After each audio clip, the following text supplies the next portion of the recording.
तो राजनीतिक दल चाहे सवाल उठा रहे, लेकिन प्रशांत किशोर के समर्थन में बड़ी संख्या में अभ्यर्थी सिविल कोर्ट पहुंच गए हैं और सरकार और पुलिस के खिलाफ जमकर नारेबाजी की। हमारे संवाददाता आशुतोष कुमार की रिपोर्ट देखते हैं।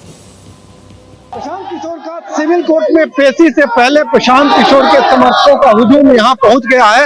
आप तस्वीरों में साफ तौर पर देख सकते हैं कि प्रशांत किशोर के समर्थक और अभ्यर्थी ये तमाम लोग प्रशांत किशोर के पक्ष में नारेबाजी कर रहे हैं और जिस अंदाज में अपनी बात रख रहे हैं आप साफ तौर पर देख सकते हैं। आप लोग यहाँ क्यों आए हैं? हम लोग अपनी मांग को लेकर आए हैं।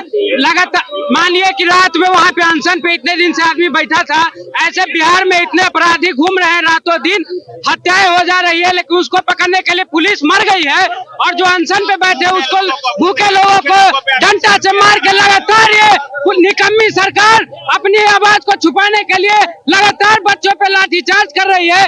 और सिर्फ बच्चों पे नहीं, जो भी लोग अपनी आवाज को बुलंद करने आते हैं उन सब पे लाठीचार्ज करती है पुलिस। आप लोग यहाँ क्यों आए? भूखे लोगों पे लाठीचार्ज कर रही है सरकार, कितनी गलत बात है।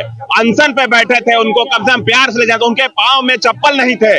इतनी ठंड में 9 डिग्री टेम्परेचर में उनके पाँव में चप्पल नहीं था, उसके बावजूद पुलिस किस तरह से घिसते हुए ले गई है, ये बहुत ही दुर्भाग्यपूर्ण है। इसका विरोध होना चाहिए। किसी अनशन पे बैठे व्यक्ति को आप आराम से भी ले जा सकते थे, लेकिन उनके पाँव में चप्पल नहीं था, उनको ऐसे प्रशासन मार रही है और खींचते हुए ले जा रही है। बहुत दुर्भाग्यपूर्ण है। इस बिहार की व्यवस्था को बदलना पड़ेगा और इस सरकार को झुकना पड़ेगा हमारे छात्रों के सामने। आपने देखा अभ्यर्थियों ने प्रशांत किशोर के समर्थन में एक तरह से कहें बिगुल फूंक दिया है और ऐसे अभ्यर्थियों का मानना है कि पटना पुलिस और जिला प्रशासन जिस अंदाज में प्रशांत किशोर को गिरफ्तार की है वो गैर वाजिब है, अनुचित है।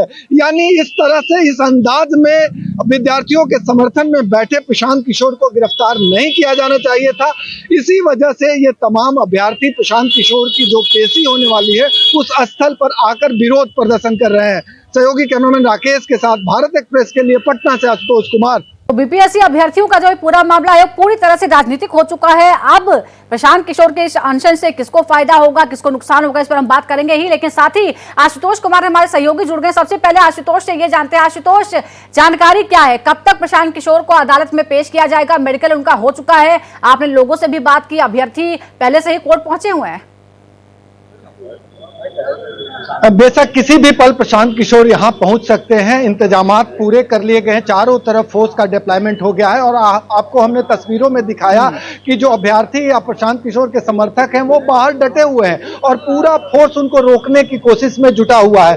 तो व्यापक तैयारियां पटना सिविल कोर्ट परिसर में की गई है, किसी भी पल प्रशांत किशोर आ सकते हैं। हालांकि जिला प्रशासन और पटना पुलिस ये सुनिश्चित करने में जुटी है कि जब प्रशांत किशोर पटना सिविल कोर्ट में एंटर करे तो किसी तरह का हो हंगामा न हो, किसी तरह की गड़बड़ी न हो, इसके मद्देनजर तमाम उपाय किए जा रहे हैं। तो जिस अंदाज में उनकी गिरफ्तारी हुई है नाटकीय अंदाज में, उसी अंदाज में पटना सिविल कोर्ट में भी पेशी होगी, क्योंकि पुलिस सूत्रों से मुझे जानकारी मिल रही है अचानक से प्रशांत किशोर को सीधा कोर्ट में एंटर करा दिया जाएगा और यह सुनिश्चित किया जाएगा कि भीड़ से उन्हें पाला न पड़े, यानी भीड़ के बीच से उन्हें गुजरना न पड़े। तो अभी जो तस्वीरों में मैंने दिखाया कि किस तरह से उनके समर्थकों के भीड़ पटना सिविल कोर्ट के बाहर प्रदर्शन कर रही है, उस भीड़ को टैकल करने में पुलिस लगी हुई है। जैसे ही यहाँ के पुलिस कर्मियों से हरी झंडी मिलेगी वैसे ही प्रशांत किशोर को पटना सिविल कोर्ट में एंटर करा दिया जाएगा और उसके बाद बाहर के तमाम जो गेट्स हैं उसको बंद कर दिया जाएगा।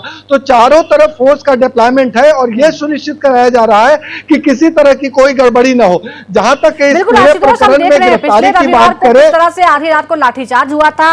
अब देखिए रविवार को आधी रात को आशुतोष जो है वो प्रशांत किशोर को उठा लिया जाता है। ये जरा टाइमिंग जो है ये थोड़े से सवाल पैदा करता है, क्योंकि आप देख रहे हैं पिछले लगभग 1 हफ्ते से ये अनशन चल रहा है। आधी रात को क्यों? क्या इसलिए कि शायद मीडिया का अटेंशन कम हो या फिर वहां अचानक भीड़ ना इकट्ठी हो जाए? गिरफ्तारी की नौबत क्यों आई?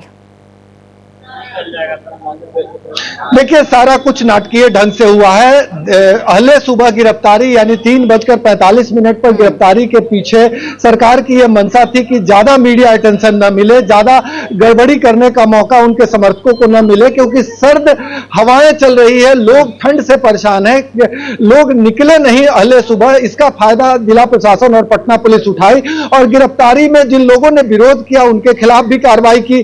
बाद में जब गिरफ्तार करके लेके पुलिस आगे बढ़ी तो नियम के मुताबिक गांधी मैदान से जो गिरफ्तारी होती है वो गार्डिनर रोड हॉस्पिटल में उसका मेडिकल होता है। लेकिन प्रशांत किशोर को लेकर पुलिस सीधे एम्स चली गई। जब समर्थकों की भीड़ एम्स पहुंची तो वहां से निकाल के बिहटा ले गई।